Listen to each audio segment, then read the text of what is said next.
તો ભાઈ 11:15 થયા છે. ધમુભાઈ જો સિંગદાણા ખાય છે, અને આપણે આજે સિંગદાણાની ચીકી બનાવવાની છે. તો પહેલાં સિંગદાણાને છે ને હાથ કચરા શેકી લઈએ.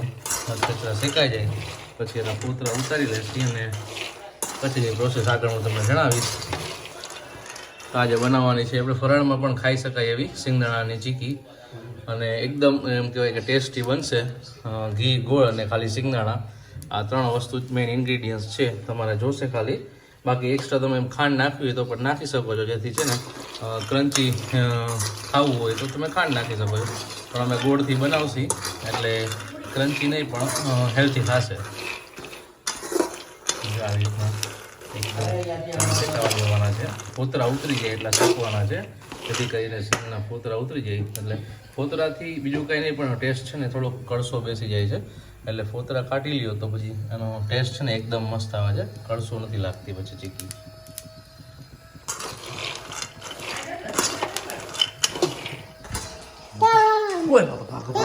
આ જો આ કલાકાર જો ટોપ લઈને આટા મારે છે, ટેન્ક લઈને.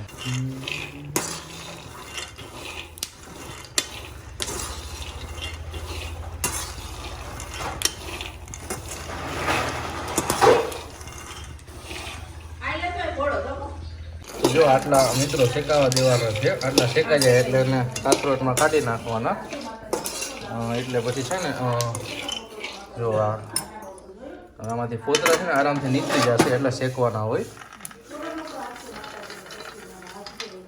તો મિત્રો જો અત્યારે એકદમ ફોતરા જો કાઢી નાખ્યા છે, થોડાક રાખ્યા છે અને થોડાક કાઢી નાખ્યા છે, એ રીતે છે. આ રીતે આખું તૈયાર થઈ ગયું છે. આટલો ગોળ જોશે અને થોડુંક ગમતું ઘી જોશે. હવે પહેલાં આને છે ને આપણે મિક્સરમાં પીસી નાખી અને ભૂકો રાખવાનો છે, ખાસ કરીને એ ધ્યાન રાખવું. ક્રશ સરખા થઈ જાય એ પ્રમાણે.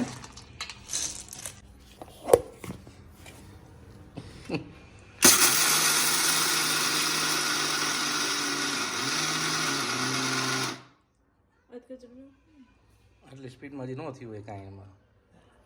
હા જો ભૂકો થઈ ગયો છે. ઉપર તો હજી નીચે કેવો ભૂકો છે એ જોવાનો છે. થઈ ગયું છે. ઓકે, હદ કચરું પણ ચાલશે જો તમને વચ્ચે બાઇટ્સ મજા આવતી હોય તો સિંગદાણાની. બાકી જો આટલો બારીક ભૂકો કરી દેવાનો છે. એકદમ મસ્ત થઈ ગયું છે અત્યારે.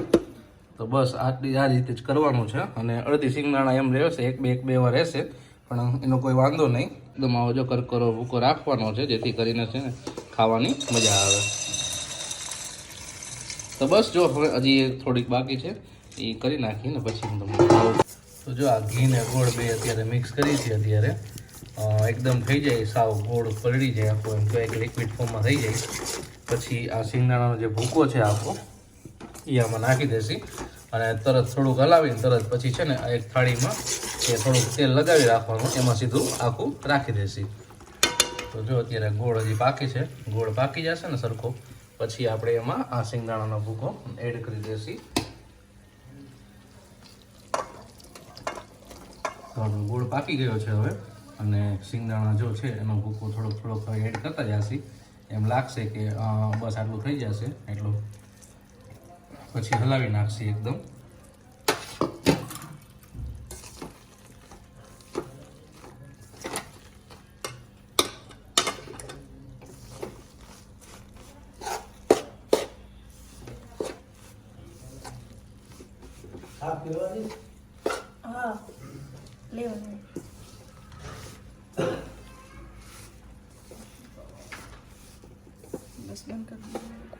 ગોળ એકદમ મસ્ત આખા થઈ જાય એ રીતે આખું કરવાનું છે.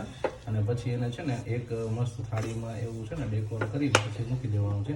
તમારે ડ્રાયફ્રૂટ નાખવા હોય તો પણ ઉપર તમે ડ્રાયફ્રૂટ એડ કરી શકો છો.